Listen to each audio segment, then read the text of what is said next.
नमस्कार दोस्तों, कैसे हैं आप सभी लोग। मैं आशीष विश्वकर्मा एक बार फिर से आप सभी का अपने online platform state civil service exam में स्वागत करता हूं। दोस्तों समसामयिक घटनाओं पर हम चर्चा करेंगे, सितंबर माह के करंट अफेयर पर। चलते हैं फर्स्ट क्वेश्चन आज का। कह रहा है, पहला क्वेश्चन है कि अगस्त 2022 में किसे अमेरिका के प्रतिष्ठित लिबर्टी मेडल 2022 के लिए चुना गया है। तो सबसे पहले आप क्वेश्चन को समझें। अमेरिका का एक प्रतिष्ठित लिबर्टी मेडल 2022 है, वो किसे प्रदान किया गया है। पहला ऑप्शन फहमीदा अजीम को, दूसरा ऑप्शन नरेंद्र मोदी को, तीसरा ऑप्शन दलाई लामा को और चौथा ऑप्शन वोलोदिमीर जेलेंस्की को। कुल 4 ऑप्शन है। इन 4 ऑप्शनों में जल्दी से अपने आंसर की पुष्टि करो सभी मित्रों और बताओ कि इसमें आपका आंसर कौन सा सही जा रहा है।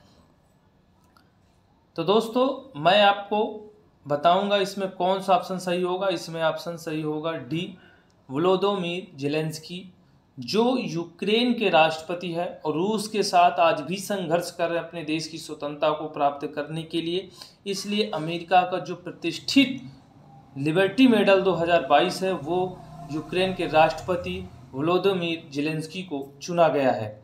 अब बात करते हैं इनके प्रमुख तथ्यों पर। सबसे पहले ये अवार्ड का नाम है लिबर्टी मेडल 2022। किसे चुना गया है, ये यूक्रेन के राष्ट्रपति हैं वोलोदिमीर जेलेंस्की को। वो मई 2019 से यूक्रेन के राष्ट्रपति हैं और ये अमेरिका का प्रतिष्ठित सम्मान है लिबर्टी मेडल 2022। किसके लिए चुना गया है, तो दोस्तों सबसे पहले देखेंगे उन्हें ये सम्मान रूसी आक्रमण अत्याचार के समक्ष अपनी देश की स्वतंत्रता की रक्षा करने हेतु चुना गया है।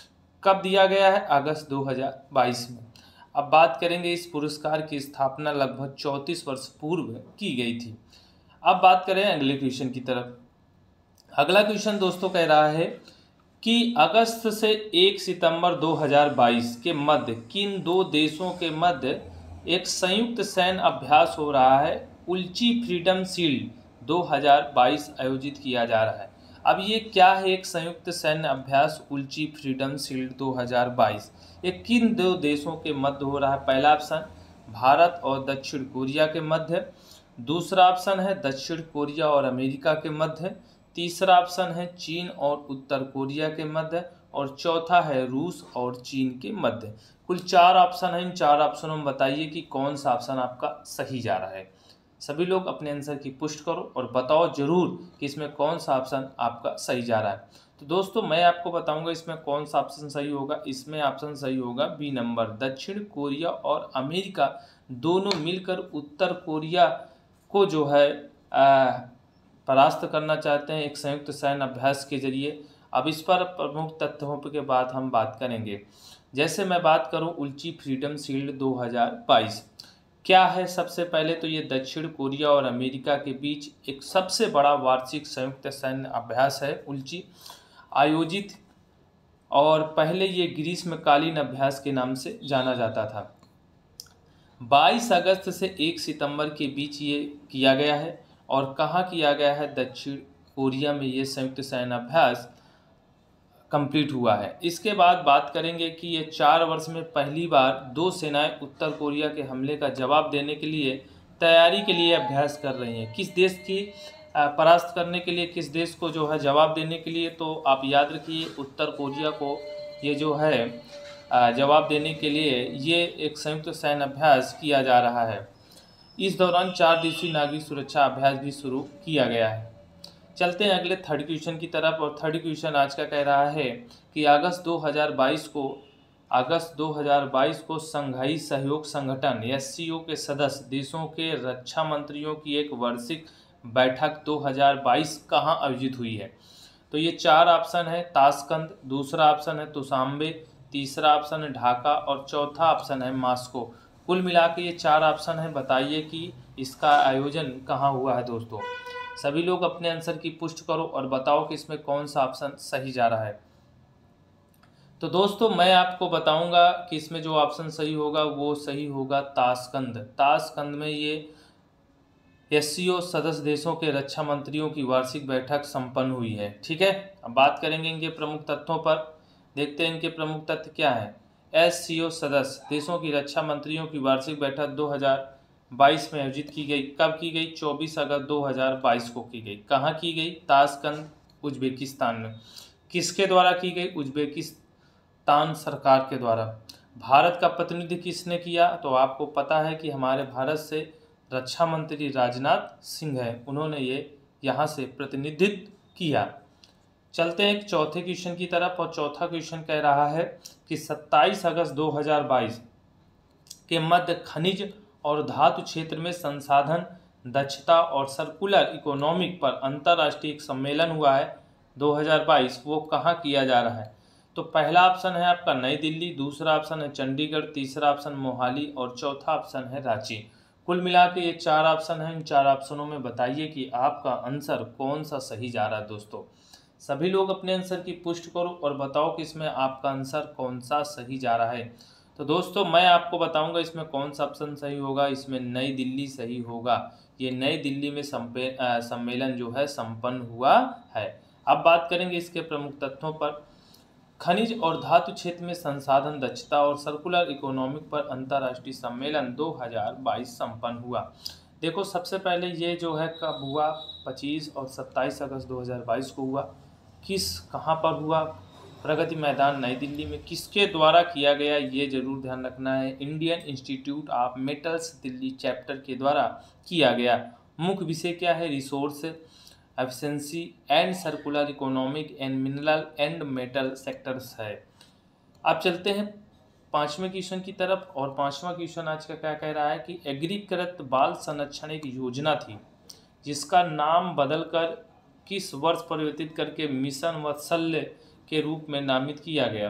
पहला ऑप्शन है 2018-19, दूसरा ऑप्शन है 2020-21, तीसरा ऑप्शन है 2021-22 और चौथा ऑप्शन है 2017 और 18। कुल मिला के 4 ऑप्शन है। जल्दी से बताइए सभी लोग कौन सा ऑप्शन सही होगा। सभी लोग अपने आंसर की पुष्टि करो और बताओ कौन सा ऑप्शन सही होगा। तो दोस्तों मैं आपको बताऊंगा इसमें कौन सा ऑप्शन सही होगा। इसमें सही होगा बी नंबर ऑप्शन सही होगा। 2020-21 में इसे मिशन वात्सल्य योजना के रूप में नामित किया गया है। चलते हैं इसके प्रमुख तथ्यों के बारे में, देखते हैं क्या बता रहा है कि सबसे पहले हम मिशन वात्सल्य योजना, इसकी पृष्ठभूमि क्या है? 2019 में पूर्व महिला व बाल विकास मंत्रालय द्वारा बच्चों के कल्याण हेतु 3 योजनाएं लागू की थी। पहला किशोर न्याय कार्यक्रम, बेसहारा बच्चों के लिए एकीकृत कार्यक्रम और बाल गृहों को सहायता योजना। 2010 में इस योजना को मिलाकर एकीकृत बाल संरक्षण योजना, मतलब 2010 में एकीकृत बाल संरक्षण योजना, ये तीनों योजनाओं को मिलाकर गठित कर दिया गया। परंतु वही बात करें 2017 में ICPS का नाम बदलकर बाल संरक्षण योजना कर दिया गया था। ठीक है, परंतु वही 2021 में इसका नाम फिर से बदलकर मिशन वात्सल्य के रूप में नामित किया गया है। वर्तमान संदर्भ में 5 जुलाई 2022 को महिला विकास मंत्रालय ने मिशन वात्सल्य योजना के दिशा निर्देश कुछ दिए हैं। क्या क्या है? केंद्र सरकार ने योजना के संबंध में धनराशि प्राप्त करने के बाद राज्यों द्वारा योजना का मूल नाम ही बदला जा सकेगा। राज्यों को धनराशि मिशन वात्सल्य परियोजना अनुमोदन बोर्ड PAV के माध्यम से अनुमोदित किया जाएगा। PAV के अध्यक्षता महिला एवं बाल विकास सचिव करेंगे। ये केंद्र प्रायोजित योजना राज्यों केंद्र शासित प्रदेशों के लिए 60 और 40 के अनुपात में है। पूर्वोत्तर के 8 राज्यों के साथ हिमाचल प्रदेश, उत्तराखंड, केंद्र शासित प्रदेश जम्मू कश्मीर और 90:10 में लागू किया जाएगा। बिना विधानसभा वाले केंद्र शासित प्रदेश के लिए योजना 100% केंद्र प्रायोजित करेगी। राज्यों और जिलों के साथ साझेदारी में बच्चों के लिए 24x7 हेल्पलाइन नंबर सेवा क्रियान्वित किया जाएगा। आवश्यकता वाले बच्चों के लिए लिंग उम्र के आधार पर अलग अलग घरों में रखा जाएगा। अन्य तथ्य, ये देश में बाल संरक्षण सेवाओं की एक छत्र योजना है। बात करेंगे मिशन वात्सल्य घटकों में सर्वाधिक निकायों के कामकाज में सुधार, सेवा वितरण संस्थानों संरचनाओं को मजबूत करना, गैर संसाधन समुदाय आधारित देखभाल को प्रोत्साहित करना, आपातकालीन आउटरीच सेवाएं देना और प्रशिक्षण और क्षमता निर्माण में बढ़ावा देना। चलते हैं 6 नंबर क्वेश्चन की तरफ, और 6 नंबर क्वेश्चन आज का क्या कह रहा है कि ट्रांस हिमालय बहुआयामी कनेक्टिविटी नेटवर्क परियोजना किन 2 देशों के बीच प्रस्तावित की गई है? तो पहला ऑप्शन है भारत और नेपाल, दूसरा ऑप्शन है भारत और भूटान, तीसरा ऑप्शन है नेपाल और चीन और चौथा ऑप्शन है चीन और भारत। कुल मिला के 4 ऑप्शनों में कोई एक ऑप्शन सही है। सभी लोग अपने आंसर की पुष्टि करो और बताओ कि आपका आंसर कौन सा सही जा रहा है। दोस्तों सभी लोग अपने आंसर की पुष्टि कर ले जल्दी से। तो मैं बताऊंगा आपको कौन सा ऑप्शन सही होगा दोस्तों। इसमें सी नंबर ऑप्शन सही होगा। नेपाल और चीन दो देशों के बीच ये ट्रांस हिमालय बहुआयामी कनेक्टिविटी नेटवर्क परियोजना लॉन्च की गई है। बात करेंगे इसके प्रमुख तथ्यों पर। देखिए, सबसे पहले हम मैप उठाएंगे और उस मैप में देखेंगे कि आपका ये जो है काठमांडू है, ठीक है, नेपाल की राजधानी काठमांडू, और ये केरुंग चाइना से ये सिस्टम को यहाँ से ये सब जोड़ रहे हैं, ठीक है। ये कनेक्टिविटी यहाँ दिखाया जा रहा है। बात करेंगे ट्रांस हिमालय बहुआयामी कनेक्टिविटी नेटवर्क क्या है, परिचय देखेंगे। पहली बार ये योजना 2017 में औपचारिक रूप से दोनों देशों के बीच स्वीकृत की गई थी। नेपाल चीन के बेल्ट एंड रोड पहल में शामिल हुआ था। नेपाल नेटवर्क के एक हिस्से के रूप में केरुंग चीन और काठमांडू नेपाल रेलवे परियोजना पर सहमत व्यक्ति की थी। वर्तमान संबंध में 11 अगस्त 2022 को चीनी शहर के किंगदाओ में दोनों देशों ने रेल परियोजना के निर्माण के लिए एक पहल को आगे बढ़ाया। मुख्य बिंदु क्या है? चीन इस वर्ष रेलवे के लिए सर्वेक्षण करने के लिए विशेषज्ञों को भेजेगा। चीन द्वारा इस परियोजना में $118 बिलियन का वित्तपोषण किया गया है। यह रेल परियोजना केरुंग शहर से चीन से काठमांडू और नेपाल के बीच विस्तारित किया जाएगा। ये परियोजना ट्रांस हिमालय बहुआयामी कनेक्टिविटी नेटवर्क का हिस्सा होगा। चीन इस परियोजना को बेल्ट एंड रोड पहल के रूप में भी लागू कर रहा है। चलते हैं अगले 7वें नंबर क्वेश्चन पर। 7वां क्वेश्चन कह रहा है कि अगस्त 2022 को कौन बिहार विधानसभा के 17वें अध्यक्ष के रूप में पद संभाला? तो देखो कौन है। पहला ऑप्शन विजय कुमार सिन्हा, चौथा ऑप्शन है अवध बिहारी चौधरी, तीसरा ऑप्शन है महेश्वरी हजारी और चौथा ऑप्शन है राजदेव चौधरी। कुल मिला के 4 ऑप्शन है। इन 4 ऑप्शनों में बताइए कोई एक ऑप्शन आपका सही जा रहा है। कौन सा ऑप्शन आप सभी का सही जा रहा है दोस्तों? सभी लोग अपने आंसर की पुष्टि कर चुके होंगे और मैं बताऊंगा कौन सा ऑप्शन सही होगा। इसमें ऑप्शन सही होगा दोस्तों अवध बिहारी चौधरी। अवध बिहारी चौधरी जो है 17वें अध्यक्ष के रूप में कार्यभार संभाला है बिहार के विधानसभा के रूप में। तो प्रमुख तत्वों पर नजर डालेंगे तो ये कौन है हमारे, सभी लोग बताइए। ये हैं अवध बिहारी चौधरी जिन्होंने बिहार विधानसभा के अध्यक्ष के रूप में पद संभाला है। बात करेंगे सबसे पहले जो राम दयालु सिंह थे 1937 में जब बिहार में विधानसभा बनी थी तो ये पहले अध्यक्ष थे, ठीक है। अब बात करते हैं हम लोग बिहार विधानसभा के 17वें अध्यक्ष के रूप में। ये कौन है? अवध बिहारी चौधरी। ये राष्ट्रीय जनता दल आरजेडी के वरिष्ठ नेता है अवध बिहारी चौधरी, जो इनको पद प्राप्त हुआ है। और ये कब मिला है इनको पद? 26 अगस्त 2022 को। और इन्होंने किसका स्थान लिया है? विजय कुमार सिन्हा का। चलते हैं आगे। 8 नंबर क्वेश्चन दोस्तों कह रहा है कि अगस्त 2022 को केंद्र सरकार ने किसे अंतर्राष्ट्रीय मुद्रा कोष में भारत का नया कार्यकारी निदेशक नियुक्त किया है? तो ऑप्शन आपका पहला है केवी सुब्रहन, दूसरा है सुरजीत एस भल्ला और तीसरा है टी.एस. विजयन और चौथा है आर माधवन। तो कुल मिला के 4 ऑप्शन हैं और सभी आप लोग अपने आंसर की पुष्टि करो और बताओ कि इसमें कौन सा ऑप्शन सही जा रहा है। सभी लोग अपने आंसर की पुष्टि कर चुके होंगे और मैं बताऊंगा इसमें कौन सा ऑप्शन सही जा रहा है। तो इसमें जो ऑप्शन सही जाएगा वो सी नंबर जाएगा, टी.एस. विजयन। टी.एस. विजयन को अंतर्राष्ट्रीय मुद्रा कोष में भारत का नया कार्यकारी निदेशक नियुक्त किया गया है। चलो इनके प्रमुख तत्वों पर बात कर लेते हैं। वर्तमान में यदि हम देखें देश के मुख्य आर्थिक सलाहकार कौन है तो वो हैं, याद कर लीजिए दोस्तों, डॉक्टर वी आनंद नागेश्वर हैं जो मुख्य आर्थिक सलाहकार हैं इस समय वर्तमान में। IMF में भारत के नए कार्यकारी निदेशक के बारे में बात करेंगे, ठीक है। कौन है? भारत सरकार के पूर्व आर्थिक सलाहकार केवी सुब्रहन, ठीक है, केवी सुब्रहन, ठीक है। तो दोस्तों इसमें मुझसे क्वेश्चन थोड़ा सा मिस्टेक हुआ है, मैं आपको बताऊंगा। इसमें जो ऑप्शन सही होगा वो सही होगा दोस्तों ए नंबर, ठीक है। इसमें ऑप्शन जो सही होगा दोस्तों इसमें सही होगा केवी सुब्रहन सही होगा दोस्तों, पहला ऑप्शन सही होगा। मुझसे भूल हुई है, सॉरी इसके लिए।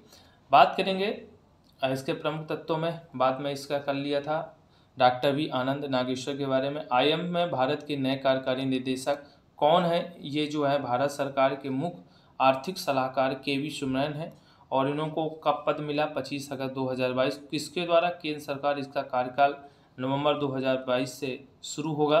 कार्यकाल कुल 3 वर्ष का होगा, मगर अगले आदेश तक ये बने रहेंगे। स्थान इन्होंने किसका लिया है? सुरजीत एस भल्ले का लिया है। बात करेंगे IMF के बारे में। अब देखिए IMF के बारे में यदि बात हम लोग करें, इनकी स्थापना वर्ष 1944 में, मुख्यालय कहाँ पर है? वाशिंगटन DC US में, और वर्तमान प्रबंधन निदेशक अध्यक्ष हैं क्रिस्टालिया जॉर्जिवा बुल्गारिया से हैं। ये 1 अक्टूबर 2019 को ये पद प्राप्त किया था। ठीक है, तो चलो आगे बात करते हैं हम अगले क्वेश्चन की तरफ। आज का 9वां क्वेश्चन है, क्या कह रहा है? अगस्त 2022 में चौथा इंडियन क्लीन एयर समिट कहाँ हुआ? ठीक है, ये कौन सा संस्करण है दोस्तों? चौथा है। इंडिया क्लीन एयर समिट कहाँ आयोजित किया जा रहा है? पहला ऑप्शन नई दिल्ली, दूसरा ऑप्शन इंदौर, तीसरा ऑप्शन पुणे और चौथा ऑप्शन बेंगलुरु। ये 4 ऑप्शन है। इन 4 ऑप्शनों में बताइए कोई एक ऑप्शन सही है। सभी लोग अपने आंसर की पुष्टि करो और बताओ कि इसमें कौन सा ऑप्शन सही है।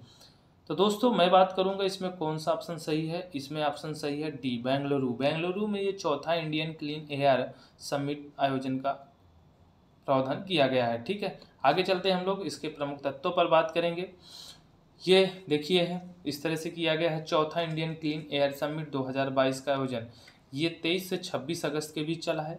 कहाँ आयोजित किया गया है? बेंगलुरु कर्नाटक में।